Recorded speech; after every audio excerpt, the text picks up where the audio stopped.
Okay, I keep getting my connection thing flashing. So we will see if it stays on. So, hello, it's Erica of Herbal Arts, and we're here for Sunday demo, but on Monday. Because yesterday was Waffle Day. And I try not to do my lives while there's a waffle sale going on. So, what are we going to do today? We're going to make a bat. Usually what I do it for a Sunday demo. I've got my next show coming up is going to be the next waffle sale, which is like the fourth, I can't remember when it is. It's the last full weekend. So, anyway, so what are we going to do? We're going to make a bat. We're going to use this as a base. This is a Coopworth wool, silk, and silk noil. And it's got these, I'm going to see if I can get it up close so you can sort of see. So there's got these blue bits in there. There's like an olive green. And then there's more this sort of dark sage maybe. It's called rainforest. And so I thought I would add not a lot, but a little bit of dark brown bamboo. It's called rainforest. I want to sort of go with the rainforest vibe. I've got Tussa Silk and Green, which is also going to have some brown in it. It's the Honey Tussa. I'm not sure how much of these I'm going to use. This is Bio Nylon. I've got the blue. It's the only blue I currently have. Running low. Haven't restocked yet because I gotta make more money before I can restock. And I might put a little yellow. I might not. I'm going to see what it looks like. Sometimes I like that contrast. Sometimes I'm like, not as well. But then I have these wool locks that are sort of teal.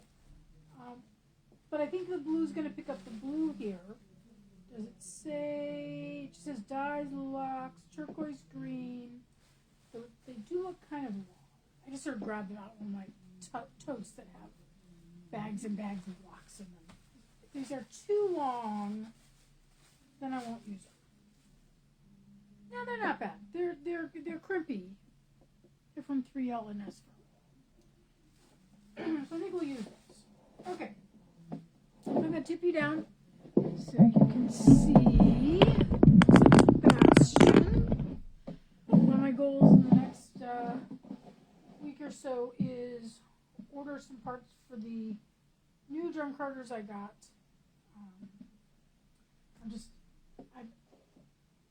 I've been sort of vaguely under the weather. I slept most of yesterday. I had to do my WAFA admin stuff, but I took like 3 naps yesterday. And I was still able to sleep last night, so I clearly needed it. Okay, so here's our Coopworth. I don't know if you can sort of see there's some of that silk noil on the end. There. Always want to be careful you don't put things by your drive band, because otherwise they get sucked in and then wrapped around stuff.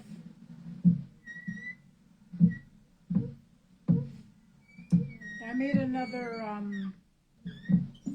my Spanish is so terrible, Rojos bat this morning, which is the reddish burgundy one that's got locks in it and a little bit of greeny gold. And that was a Romney base, and the Romney had so much crimp and loft in it. I also had a lot of VM. Somewhere I have a photo of all the VM that ended up here on the floor. I'm just going to go a light hand on the bamboo there. And so I'm like, and I was like fluffing it out and pulling it out and pulling it out. And then after I do a layer, come back with my knitting needle and see if I could pull out any pieces here. Still got VM in it. But I just really liked the color. Okay, let's do some blue. This is the Bio Nylon.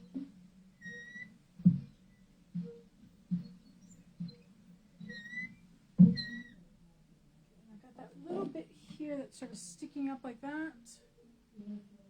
Come back and pull it up, spread it out a bit more. Okay, don't know how I think I'm going to put the teal locks on and then decide what I think about using the yellow. I'm not, once again, not a lot of locks. Remember, Sebastian has a TPI of 120, which means there's not a lot of room between the teeth, right? So the locks are going to end up like just like these strips of color. They're not going to be really lock-like. So I could piece that down and pull it into several different pieces. But I'm going to see what happens if I just put one, just sort of slide it right under the liquor in there, and then I'm going to turn it. I've got this in my hand in case I need to press it down. Okay, so that pulled out pretty well. You can see that color stripe right there. We like that. Here's a couple more. And you can sort of tell, here's the tip, there's the end where the clipping happened. And sometimes I like to take that end, one, to make sure it's not felted, but also just gives it more to grab.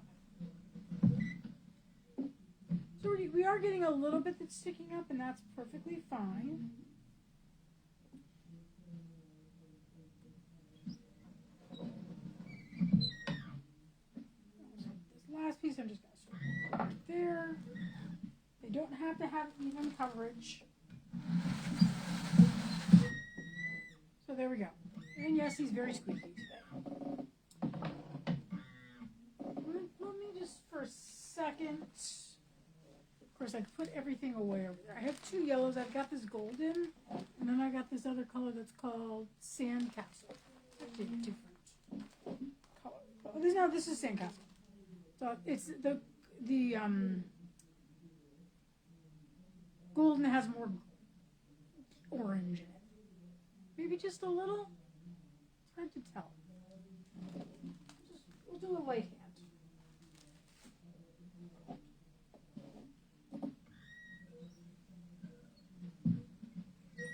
Yeah, I think that works. Okay, now did I use, I don't think I used this, did I? Let's put the silk on. Forgot the silk. I think I forgot the silk.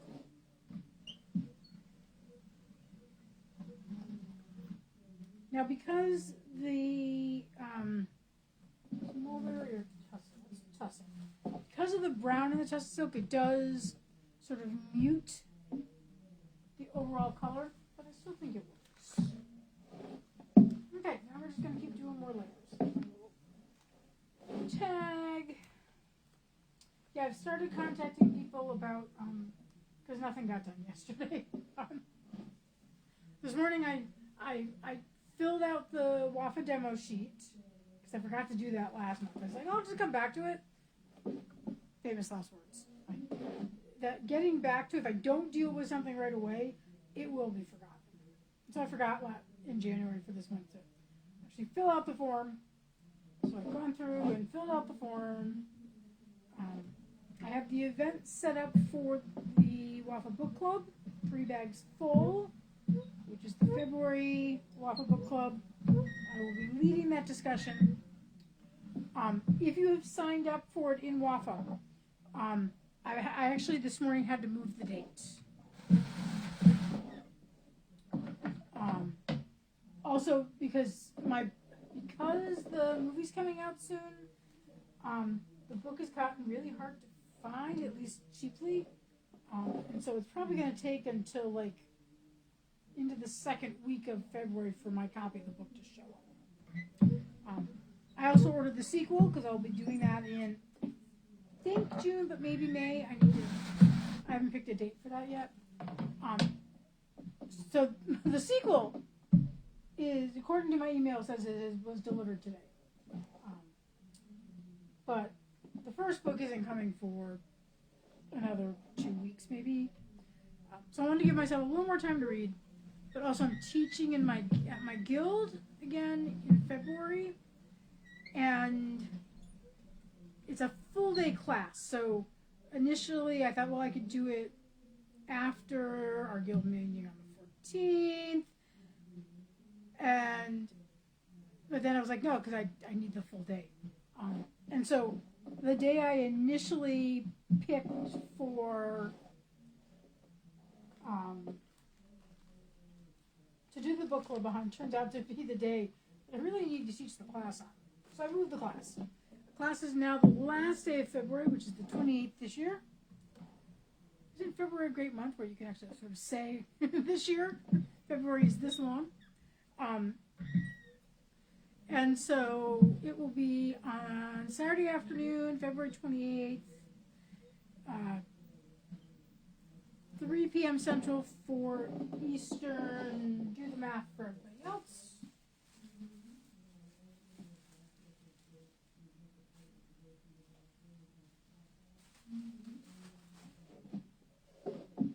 You can see sort of how pale that is.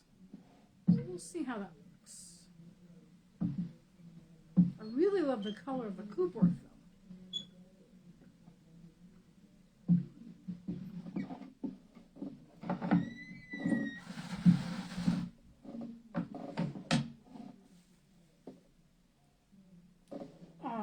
Yes, I fixed that today, updated the event, so there's an event in WAFA. If you are interested in taking part in that.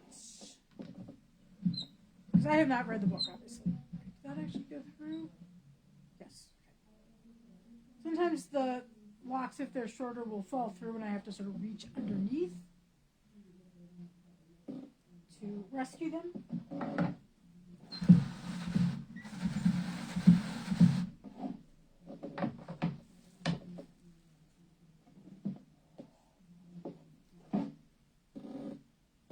So I hope people are surviving the weather. We did not get any snow up here. I'm so far north. But we got the bitter cold. Like Friday morning, temperature was negative 19 when I woke up. The wind chill was negative 43.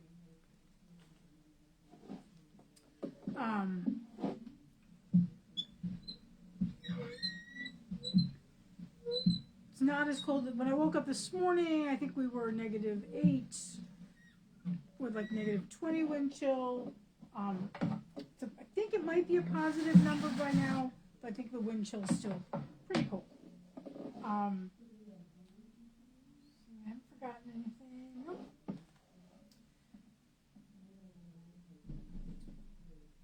And one of the I don't know if you can sort of tell from what you can sort of see behind you, but the building I'm in is old. It's way over 100 years old. Probably almost close to 150. It was built in the 1880s. Now, the actual apartment I'm in, I'm sure was built because it was, this has only been residential for a while.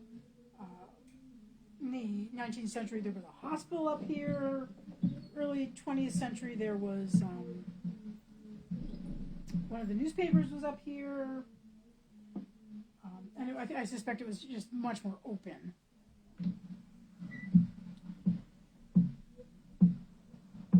And then it became retail downstairs, and at that point, I think the upstairs became more apartment type of things. It's now a condo. So I own it, but the building itself, it's right next to a river, and there was a big flood, and a couple of big floods, but there's a big flood in '99. It was before I lived here. I remember the 99 flood because I was living further south in Iowa City then. That was one of the floods where they literally had people help empty the library by doing one of those human chains of people passing books out of particularly the basement storage areas to take to safety, because the University of Iowa, the library is right next to the river. So, hello there. Oh, good. Yeah, it'll come. I'm sure I'm going to love it, but I have to get it first. And so the building I'm in, which is right next, it's like a half block right beside the bridge, and it doesn't want to pull apart. There used to be a building in that direction. Which I'm told when the flood happened, and it was like, I think it was like pretty cheap apartments. The side fell off the building, and then I think a little bit of this foundation in the building I'm in was damaged or something. And so the city sort of bought out the building and then sold it off for people to sort of essentially flip it. It was back when flipping stuff was first popular. And so pieces of the building were, sold off to different developers. There's one guy who's actually, I think, still our condo manager, who was an architect, and so he did some really nice things. I've seen a couple of the other ones. I know what the one over here looks like because I tried to buy that one before. I lost out, and then I ended up. I knew the person who bought it. It's a small town, and they let me know when this one was for sale. So I bought this one, but what was I gonna say? Oh, so but when they sort of flipped the whole building, there's commercial spaces downstairs. There's office space or retail space and stuff like that. But I guess they redid all the windows. They had them custom made because I think in the front they're okay, but the ones on the back, each opening is actually a different size. Like I have one window that's 41.5 inches wide, and another one that's like 43. I only have 2 windows. That's not including the door, but it's my balcony. But they're giant windows. They're 8 feet tall, and then they're the, however many inches across. And they're sash windows, so upper sash, lower sash, but they're huge. So each one's 4 feet, and they're really heavy. There's no screens. There's just panes of glass. And because I'm next to the river, and there's all sorts of bugs and flying things, and in fact, when I bought the place, the people I bought it from, they kept leaving the window open and like going away, and it would rain inside, and things would crawl in. I was finding wolf spiders for the first year I lived here. It was terrifying. Those are the big hunter spiders. My rule was if they stayed in the upper 6 feet, I was okay, but if they came down in my 6 feet, they were fair game. Anyway, so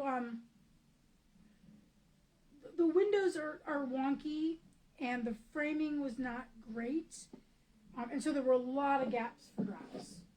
And at one point, I had a caulking party. We all came, and people with ladders came, and everybody sort of fixed my windows. So because I was like, I'm never going to open them. I've got a screen door on the balcony door, so if I want to open a window, I can open that one. I had to put the screen door on. It didn't exist. It was just a wooden door with a glass pane in it that was warped because there was nothing to protect it from the elements.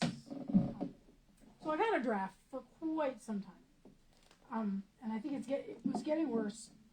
And I would always forget to get it fixed during warm weather. So I finally went out and just got some weather stripping. And moved all the stuff that was sort of in front of the window, including Heloise's perch,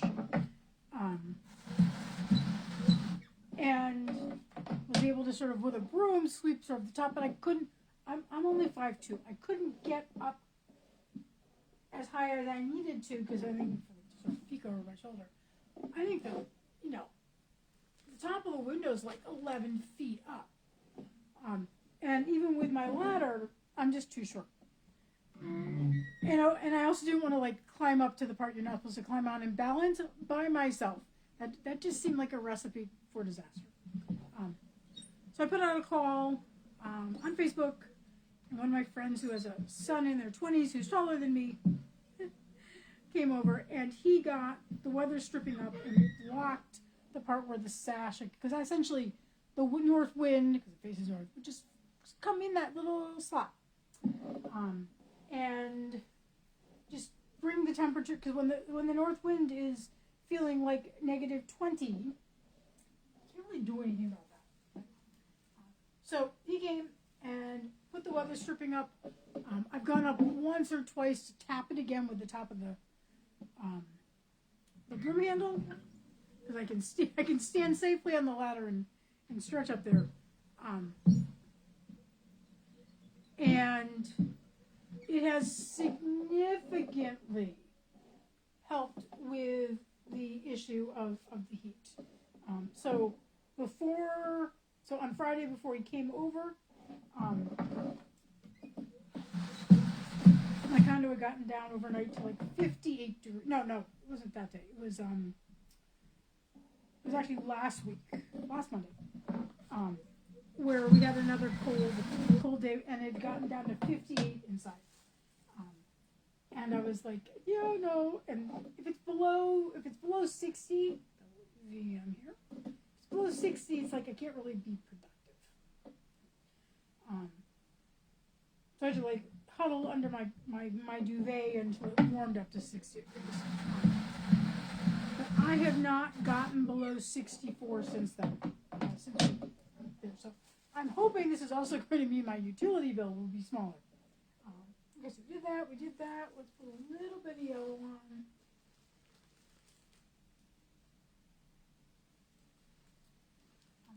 But because I moved things around, I still have the ladder out, because I want to make sure that stuff sticks really well. So, hello, Carol. So Heloise's perch, which is two tubs of yarn, has been moved. It's sitting in the hallway right now. And I've got the ladder sort of, A-frame.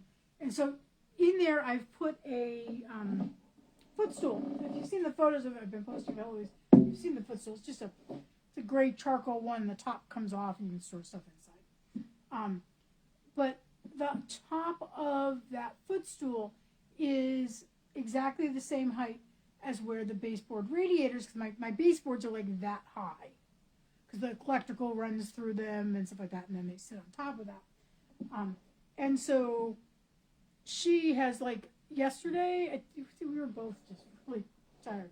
Yesterday, she literally spent the entire day on her round circle of the footstool. She gets up and she turns around the other way, or she puts her head to rest on the radiator or whatever. But occasionally, once or twice, she would get up, and because I also put it there so she could easily step up onto the windowsill without having to jump. She's 5, she can still jump, but her back end is not always the most stable. And so I wanted her to have a little step stool, so she's really been enjoying that. And I think now, yep, that's where she is. She's on the step stool in front of the radiator. Because it's, like I said, it's a positive number, but I'm pretty sure with the wind chill it's pretty negative. So we're under another advisory. I think tomorrow we start to warm up again. I haven't really left the house, so I think Thursday was the last time I went out. I may do a grocery store run tonight. I don't know. I could probably, I'm out of bread. I could pull something from the freezer.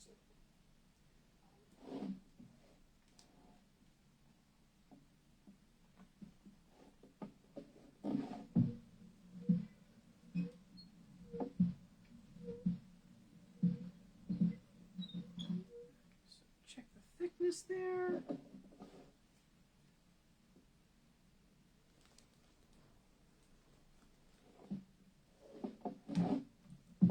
So you think I should call this rainforest?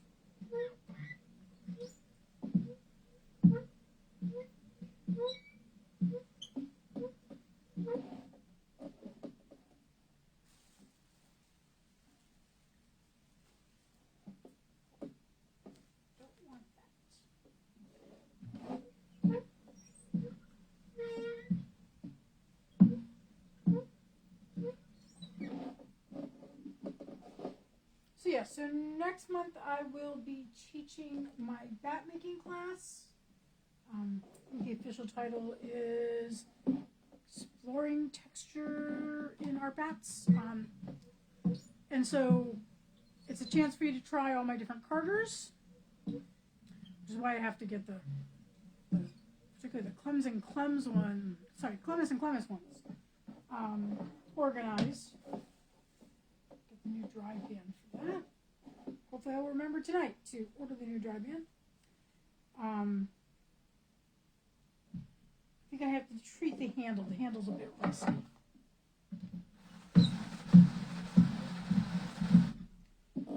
And then, so that's going to be on the 15th of February. And we talk about like all the different, practice different techniques, different types of texture, how to add locks, all those types of things. And so you leave with, I mean, your bats are kind of small. You're not going to make like the 2 to 3 ounce ones I make. They're probably more like an ounce. But you're going to leave with like, 5, maybe 6 bats.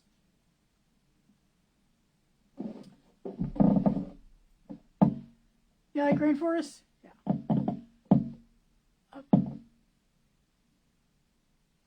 Coldest yet? Yeah. Evening Lagoon? Yeah. Possibility. Well, because the bamboo I'm using is brown. So I was trying to stick with sort of a foresty theme.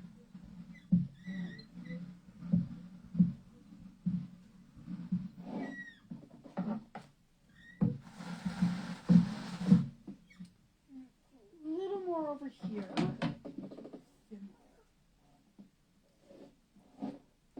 I just love that, just that little bit of silk. You don't really see it once it gets, you see a little bit of it, but it's very subtle.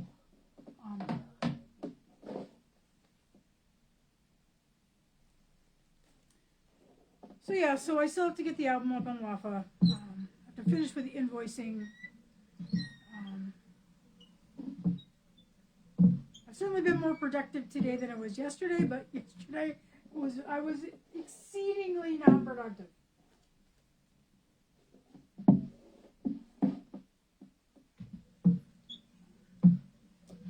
I do have to, usually once a week I make a doll, or, and I looked up the word, let's see if I can remember how to pronounce it. Kishri? So it turns out the American and the British pronunciations are completely different, and I have no idea how it is pronounced in India. It probably may depend on which of the many Indian languages you speak. But it's the dal and rice combined dish. Sort of describe it as a comfort food, which I love. And so I usually make one a week. And sort of, I've got a specific storage bowl. That's my sort of I call it my curry bowl, though it's not really curries. And so I usually make one of those a week, or I make a doll. And then I sort of supplement that with other things. Usually it's just the rice and beans. You can add veg to them. I've done that occasionally. I sort of like them more plain. I mean, there's onions in them, and ginger and garlic and all that kind of stuff.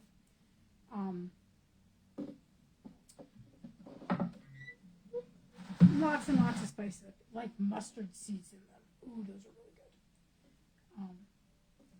And then I can sort of have like vegetables on the side. Because the veggies sometimes can get a little funky by the later in the week. So. Good. Dal, yeah, spelled D-A-L or D-H-A-L. Indian dish. Usually vegetarian or vegan, depending on if you've made it with oil or ghee. G-H-E-E. Ghee is a clarified butter. Room temperature. Is soft. You can keep it in the fridge. Doesn't matter which, but does not have lactose. Because I can't have lactose. So,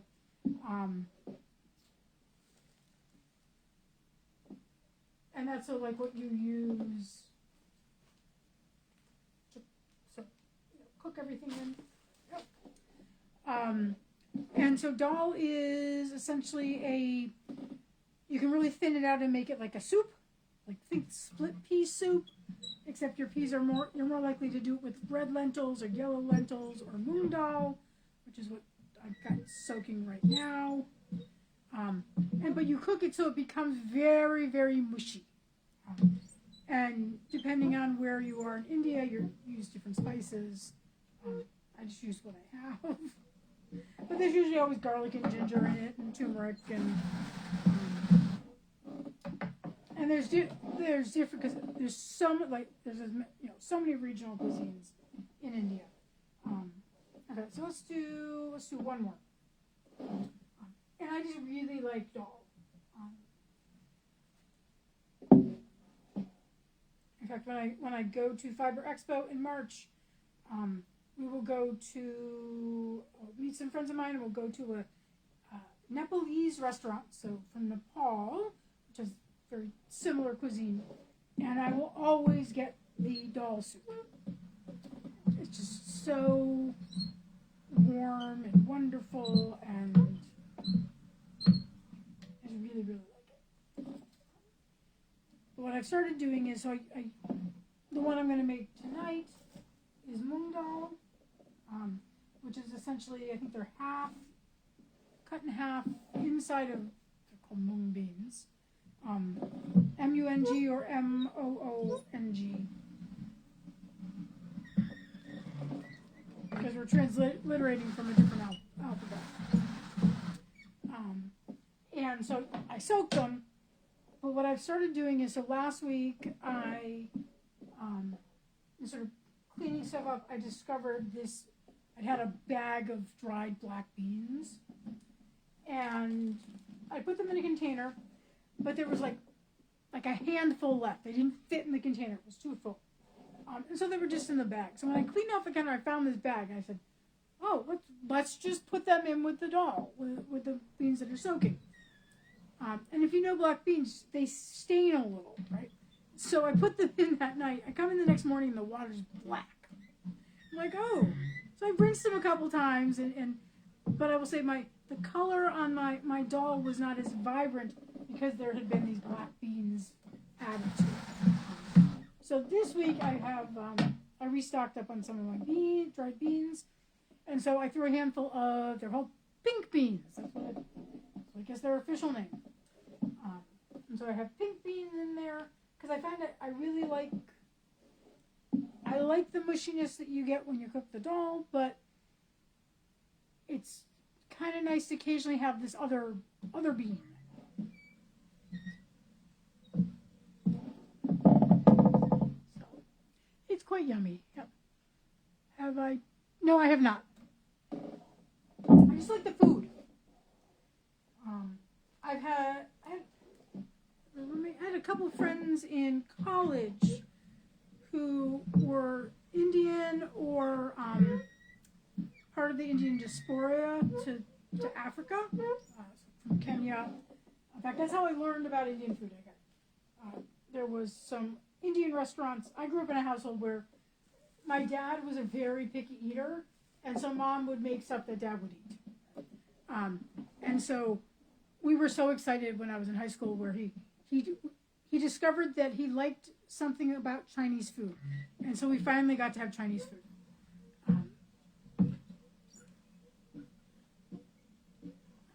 But, if you don't know anything about Indian food, it's kind of daunting to figure it out by yourself. And so I had a dorm mate who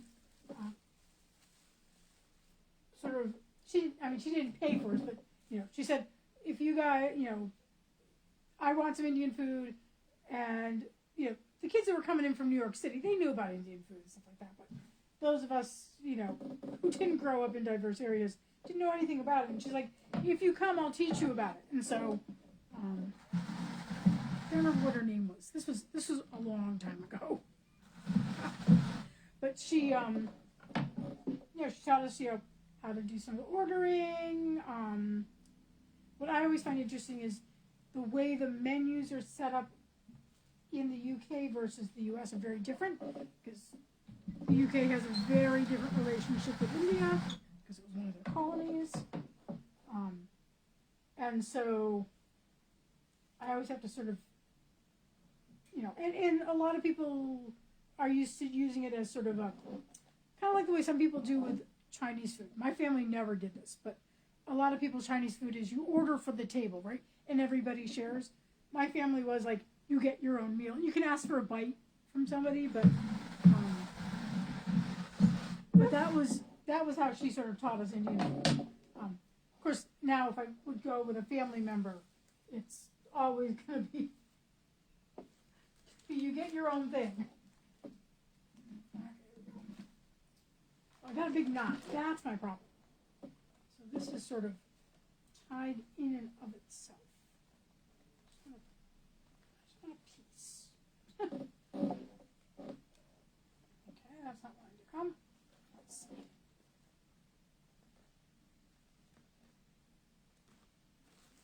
There we go. This is the bio nylon.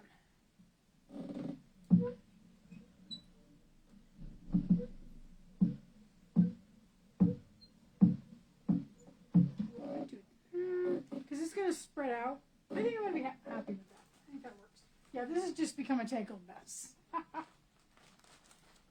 But yeah, so because I was vegan for a number of years, not anymore, but I am adding more vegan things back, and Indian food is really easy to do vegan. And we used to have some decent, not in town, but in the area, we used to have some decent Indian restaurants. In fact, we had one that was like half their menu was vegan, but they don't survive. So, yeah. So, get up closer so I can read the comments.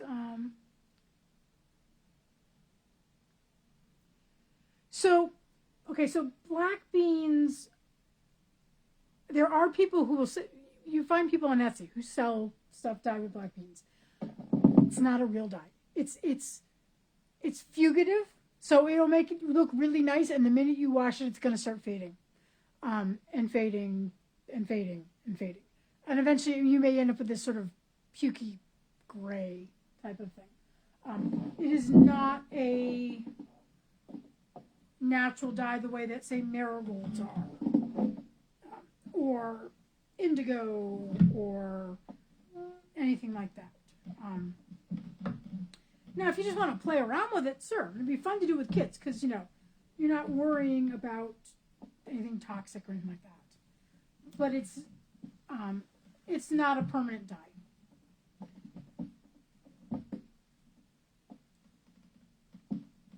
I probably had too much in that piece. Here's what else I'm going to see if I can read anything else. No, the yellow is not sparkling. The yellow is bio nylon. It's a biodegradable nylon. I'll put it up here. It's a little, so it's not sticky, but it's very matte. It's not slippery. It's kind of grippy, which is why I like putting it on the outside surface. So I'm going to press this back here. I think I've missed a couple comments, but because as you type, they sort of scroll on by.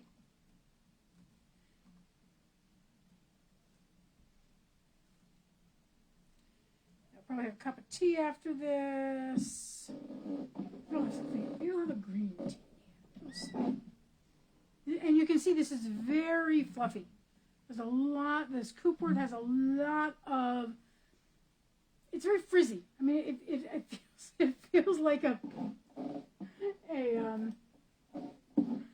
summer day with frizzy hair.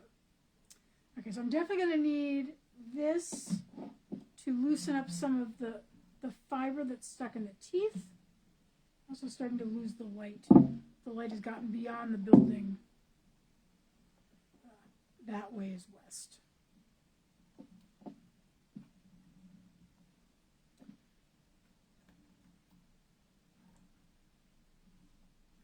So yeah, so if I really like Indian food. I don't make it particularly spicy. I live in Iowa. I used to be, when I was younger, be able to eat spicy food, and then I moved to Germany for like 18 months. and I lost all ability to eat spicy food. It was, I used to get those Singapore noodles, and then I lived in Germany, and I couldn't do it anymore. So I love flavorful things, lots of spice, your mustard seeds and your turmeric and garam masala and your cinnamon, your cardamoms and wonderful sort of full flavors, but I don't like the capsaicin. Is it capsaicin? The peppers, the chilies. Not for me. Not for me. Which means I tend to prefer North Indian food, because the further south you get in India, the spicier the food gets. Look at this. And then look how thick that is. Look how puffy that has gotten. That is so thick. See all the different layers. Okay, I'm gonna quickly move stuff around so I can get the scale out. You want to guess how much this weighs? Got enough to make another one of these. I'll do it in a second. Probably not today. I want to get other stuff done. And by the way, after this, I will download this and put it up on YouTube.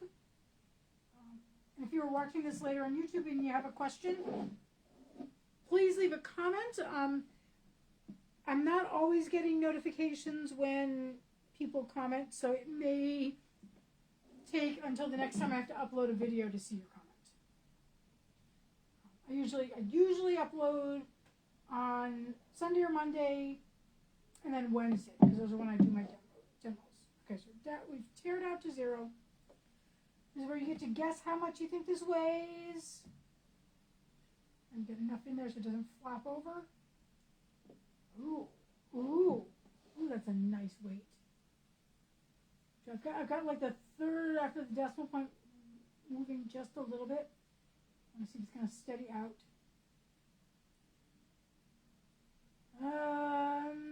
It's at 5. I hate when those 5s, it's like, we're going to round up. It's going to be 2.9 ounces. So yeah. Ginger can be, I like ginger. Ginger I can do, particularly when you cook it. Raw, it can be very sharp.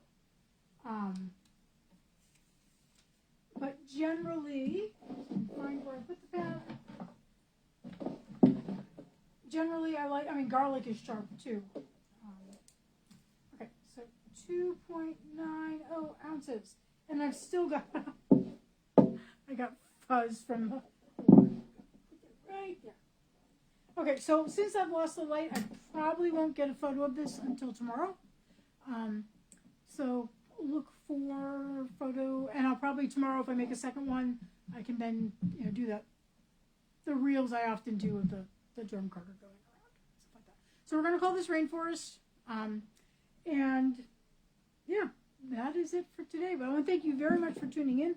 Got a lot of you making comments and things like that. It looks like there's only one wait guest, so you're probably going to get the trophies.